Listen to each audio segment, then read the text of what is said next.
একটা সন্ত্রাস কায়েম করার জন্য ভাঙড়ে নতুন করে শওকত মোল্লার নেতৃত্বে গোটা ভাঙড়ে যারা পুরনো তৃণমূল কংগ্রেস আছে তাদের উপরে আক্রমণ করা চলছে।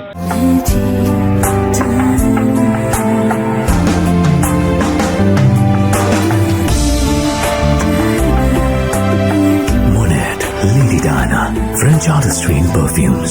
Never let go.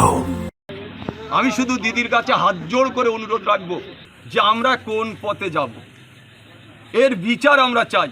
আমার নিজের ভাইয়ের মতো আমি তার ভালোবাসি।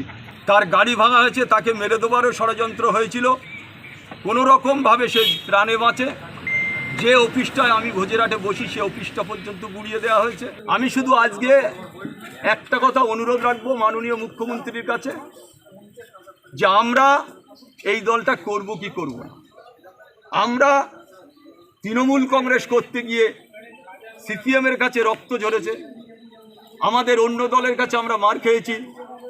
আজকে যিনি এখানে এসে অবজারভার বলে যিনি দাবি করে এলাকার যেভাবে সন্ত্রাস করছে, আজকে যারা মেরেছে তারা কিন্তু কেউ ভাঙড়ের ছেলে নয়।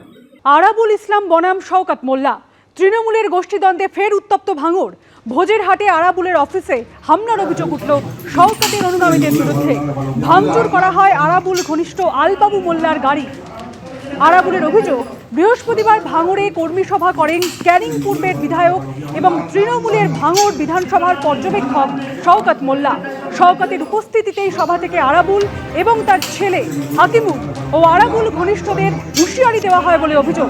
আরাবুলের দাবি, এরপরেই গতকাল বেওতা 1 নম্বর গ্রাম পঞ্চায়েতের ভোজেরহাটে প্রাক্তন তৃণমূল বিধায়কের অফিসে হামলা হয়। পোলেরহাট থানায় অভিযোগ দায়ের হয়েছে। শওকত মোল্লার প্রতিক্রিয়া এখনো মেলেনি।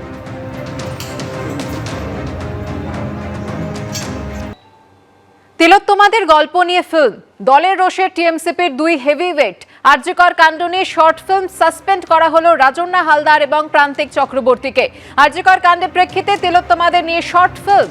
যাদবপুর ডায়মন্ড হারবার টিএমসিপির সহ সভানেত্রী রাজন্না হালদারকে সাসপেন্ড করা হয়েছে। সেই সঙ্গে সাসপেন্ড করা হয়েছে রাজন্না হালদারের স্বামী টিএমসিপির রাজ্য সহ সভাপতি প্রান্তিক চক্রবর্তীকে। প্রান্তিকের পরিচালনায় আরজিকর কাণ্ডের পটভূমিতে আগমনী নামে শর্ট ফিল্ম। প্রান্তিকের পরিচালনায় আগমনের শর্ট ফিল্মে অভিনেত্রী রাজন্না হালদার মহালয়ার শর্ট ফিল্ম। এই শর্ট ফিল্মটি মুক্তি পাবে। তার আগেই সংগঠন থেকে সাসপেন্ড করা হয়েছে রাজন্না এবং প্রান্তিককে। দলের অনুমোদন ছাড়াই শর্ট ফিল্ম অনির্দিষ্টকালের জন্য সাসপেন্ড। দল বিরোধী কাজের জন্য সাসপেন্ড জানিয়ে দিলেন টিএমসিপি সভাপতি তৃণাঙ্কুর ভট্টাচার্য।